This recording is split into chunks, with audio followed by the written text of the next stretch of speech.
hindi na sa tanan-tanan na lang, pwede. Okay, i-screen man na gyapon. Pero before sa screening, may lagi dyan preparation per patient. Okay, first, dapat nakapahuway sila a day prior sang blood donation. Okay? Tapos, dapat huwag sila intake ng alcohol 24 hours prior sa ilang blood donation ng area. Blood donation. Okay?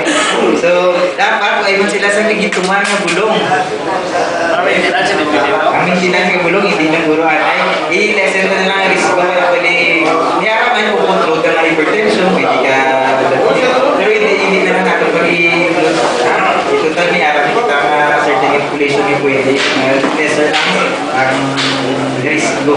Hindi pala ka pang hypertensive ka doon pag nagkadugo ka ba napakrisya mo? Oo, hindi na sa sir. Ang ko nang ilang makubuhinan ko ng dugo. Actually kasaka pag ginaganyan yung blood pressure mo ay na-compensate ang iyong heart sa pag-pump. So may increase pag yung pressure. Once magpamira sa heart mo, mas mag-increase pag yung pressure sa dugo mo. Okay, so i-lessen na lang ang risk ko sa inyo na nakapagpapang mga hypertensive yan facility o kung mga tulong. Okay? Tapos, dapat hindi man sige kaon na isang fatty foods.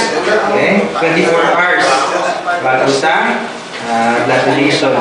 Kaya dapat damo sila kainom mo sa fluids. Okay? Naka-rest sila, damo kayo ng tubig, kaya kaway sila sa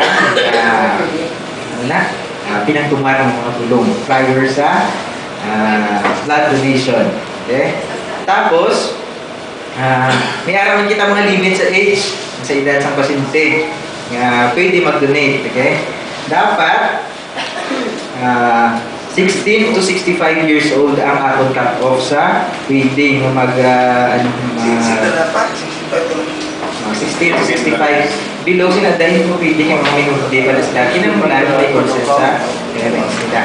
Mas dako ang indikasyon ng bata kasi hindi ka kung tama sa kanila. So 16 to 65 lang, weighing at least 110 pounds. Okay? Tapos may mga BP nga, systolic niya 90 to 160, over 60 to 100. Yung cut-off din nila 160, may araw iba nga hindi man hypertensive, pero ang araw lang hinakulbaan sa dago, sa kailangan blood pressure. Basta hindi man lang nung hypertensive, hindi sila ka.